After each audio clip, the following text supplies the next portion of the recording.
When you're pushed by pain, you'll survive. When you're pulled by purpose, you'll thrive. Most people don't have a motivation problem, they have a direction problem. That Tony Robbins quote said something about motivation that just keeps coming back to me. Once you hear it, you see how you're operating differently. Human behavior is driven by two forces: push away from pain or pull towards pleasure. Both work.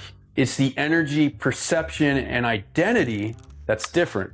Let's unpack that. So here's the first type: push motivation. This is when you're moving because something is chasing you. You're avoiding something: debt, fear of failure, rejection, not wanting to disappoint people, the bills, the pressure. It's effective, but it's exhausting because the second pressure lifts, so does the motivation. It's fleeting. You've probably felt this. You grind hard when things get tight, when your back's up against the wall. And the moment it eases up a little, you stall. You let off the gas. You have a sense of urgency, but it feels like triage, crisis management. You're exhausted because you feel like you're playing defense all the time. You're on your heels. Anxiety-driven, reactive-based. Push gets you moving, but it doesn't keep you moving. Pull motivation is different. This is when you have something out in front of you. It's so compelling that you move towards it. A vision, a version of life that actually excites you, a mission, a purpose. It's growth, something bigger than yourself, a goal that means something. Pull is sustainable because it's fueled by desire, not fear. You move with swagger because you have a purpose.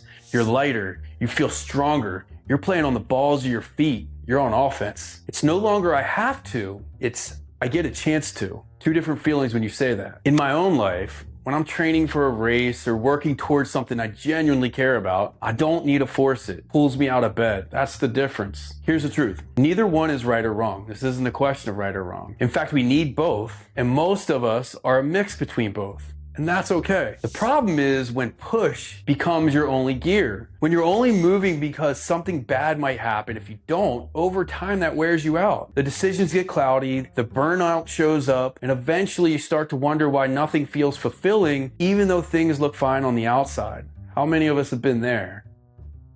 You need to know how to transition from push to pull. The question isn't whether you have motivation. The question is what's driving it. So here's what we do. 1, get honest about what's actually moving you right now. Identify it. Is it fear or is it vision? 2, root your vision and why. Do you have an emotional connection to why you're doing what you're doing? Most people set a number, but they don't go deep enough to tie it to a deeper reason on why it's important. If it's mostly push, it's not a character flaw. It just means you haven't gotten clear enough of what you actually want, what you're committed to. That's fixable. 3, keep your outcome goals, but focus on identity goals. Outcomes disappear the moment you accomplish them, or you don't accomplish them and you decide to scrap them. But becoming the person you need to become in order to accomplish any goal is the difference between transactional and transformational. Sustainability comes from becoming, not having, and it's always be, do, have if you want to have sustainability. 4,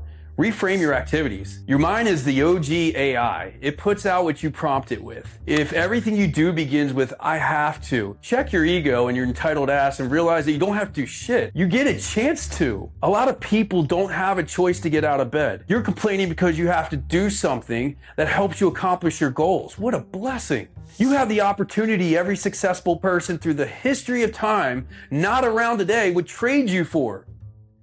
This moment. 5, movement creates momentum. Yesterday you said today. What are you waiting for? One of the biggest mistakes people make is waiting for the right moment. And here's the thing, moments don't serve us. We serve them. And this is the only moment forever. The greatest fallacy of mankind is the assumption of tomorrow. We put off what we think we can do another time. That other time isn't guaranteed. Move into an infinite mindset. Playing finite, meaning basing your game off of everyone else, it's a disease. It's a chase. It's an endless chase. Life, business, parenting, it's not a win-loss game. It's a perpetual one. We're just trying to advance. More importantly, we're trying to be better today than we were yesterday. Push when you're in a slump, pull when you're building your vision. What qualifies me to talk about this stuff? Honestly, nothing. I read and digest this stuff because I've been tired of the fatigue, the anxiety, the dead ends, the constant inner turmoil, and having gone through feeling like a victim. I talk about this stuff because I see it all the time. People making huge financial decisions from a place of pressure instead of intention. And I think everybody deserves a chance to see themselves as their own hero, not the victim, because no one is coming to save you. Where you are today and where you'll be tomorrow is a product of your choices, which comes from your beliefs and your perspectives. And honestly, the best decisions I've seen clients, friends, family, people in my community make come from clarity, not urgency.